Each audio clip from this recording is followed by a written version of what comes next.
Shalom, perkenalkan nama saya Anggun Anugrah Manurung dengan NPM 20010061 kelas PGA 2 Prodi PGSD HKBP Nomensen Pematang Siantar.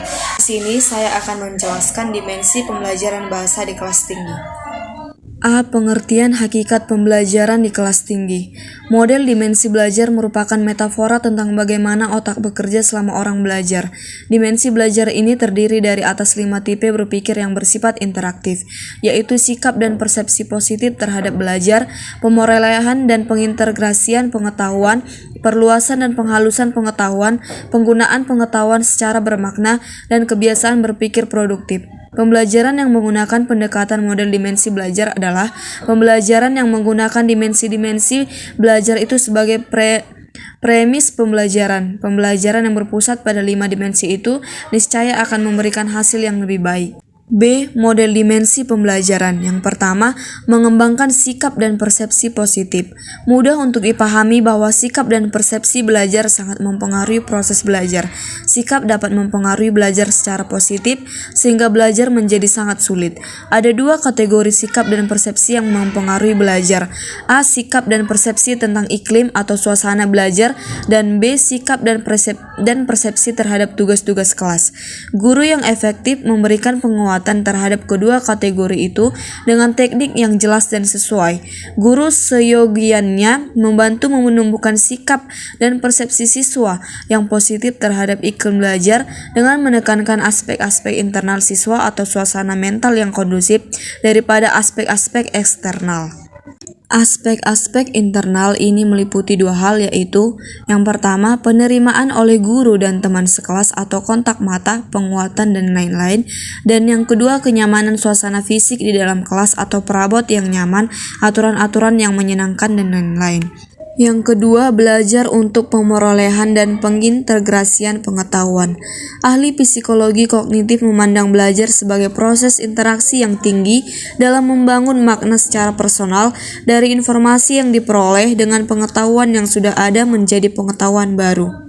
Menerima pengetahuan melibatkan proses interaksi apa yang sudah diketahui dengan apa yang ingin dipelajari, dan setelah itu mengintegrasikan informasi tersebut menjadi langkah-langkah sederhana yang mudah digunakan. Pertanyaan-pertanyaan berikut dapat memadu para guru dalam mengambil keputusan transaksional di dalam kelas, yaitu mengajarkan pengetahuan deklaratif. Yang pertama, apa topik umumnya? Yang kedua, apa topik khususnya? Yang ketiga, bagaimana anak akan mengalami informasi?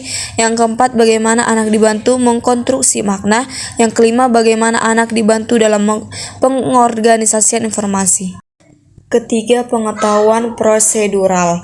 Yang pertama, keterampilan dan proses apa yang perlu dikuasai anak.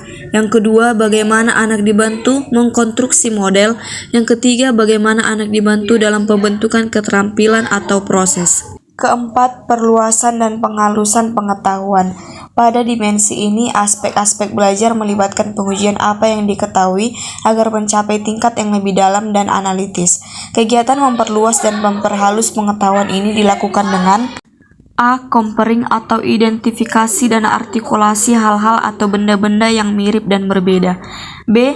Classifying atau pengelompokan jenis-jenis benda ke dalam kategori berdasarkan atribut dasarnya.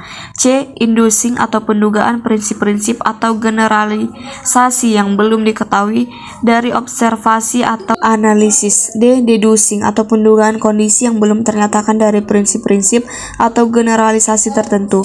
E. Analyzing error atau identifikasi dan artikulasi kesalahan di dalam pikiran sendiri maupun orang lain. F. Constructing support atau pengkonstruksian sistem dukungan kebenaran atau bukti untuk suatu informasi. Kelima, belajar menggunakan pengetahuan secara bermakna. Pada umumnya kita belajar dengan baik jika pengetahuan yang kita pelajari itu diperlukan untuk mencapai suatu tujuan. Keberadaan tujuan umum akan dicapai dengan cara-cara umum di mana kita menggunakan pengetahuan itu secara bermakna. Cara guru membantu siswa agar dapat menggunakan pengetahuan secara bermakna dilakukan dengan A. Decision making, yaitu suatu proses menjawab pertanyaan seperti apa cara yang paling baik untuk, atau mana yang paling cocok untuk. B. Investigation. Ada 3 tipe dasar investigasi, yakni definitional investigation yang meliputi perolehan jawaban atas pertanyaan seperti apa yang menjadi ciri khas dari.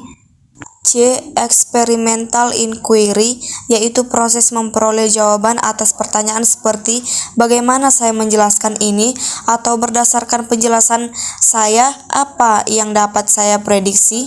Keenam, mengembangkan kebiasaan berpikir produktif. Dimensi ini menumbuhkan kebiasaan mental untuk dapat berpikir secara produktif yang ditandai dengan A. Self-regulated thinking and learning, B. Critical thinking and learning, C. Creative thinking and learning. Berikut ini contoh apa yang akan dilakukan guru atau orang tua untuk membantu anak dalam berpikir pengatur diri sendiri, berpikir kritis, dan berpikir kreatif. Berpikir mengatur diri sendiri. A. Membantu siswa menyadari apa yang sedang mereka pikirkan. B. Mendorong siswa merencana. C. Mendorong siswa menggunakan sumber. D. Mendorong siswa sensitif terhadap umpan balik. E. Mendorong siswa mengevaluasi tindakan sendiri. Berpikir kritis. A. Mendorong siswa bertindak akurat. B. Mendorong siswa berpikir terbuka. C. Mendorong siswa sensitif terhadap yang lain. Berpikir kreatif.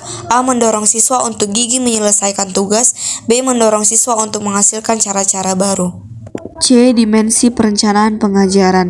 Yang pertama, signifikasi. Yang kedua, feasibilitas. Yang ketiga, relevansi. Yang keempat, kepastian atau definitiveness. Yang kelima, ketelitian atau parsimoniousness. 6. Adaptabilitas. 7. Waktu. 8. Terbaik monitoring atau pemantauan. 9. Isi perencanaan. Perencanaan perlu memuat A. Tujuan, B. Program dan layanan, bagaimana cara mengorganisasikannya, C. Tenaga manusia, yaitu mencakup cara-cara mengembangkan prestasi, spesialisasi, perilaku, kompetensi, maupun kepuasan lainnya, D. Bangunan fisik, mencakup tentang cara-cara penggunaannya, E. Keuangan, meliputi rencana pengeluaran dan rencana penerimaan. F. Struktur organisasi, maksudnya bagaimana cara mengorganisasikan dan memanajemen operasi dan pengawasan program dan aktivitas pendidikan.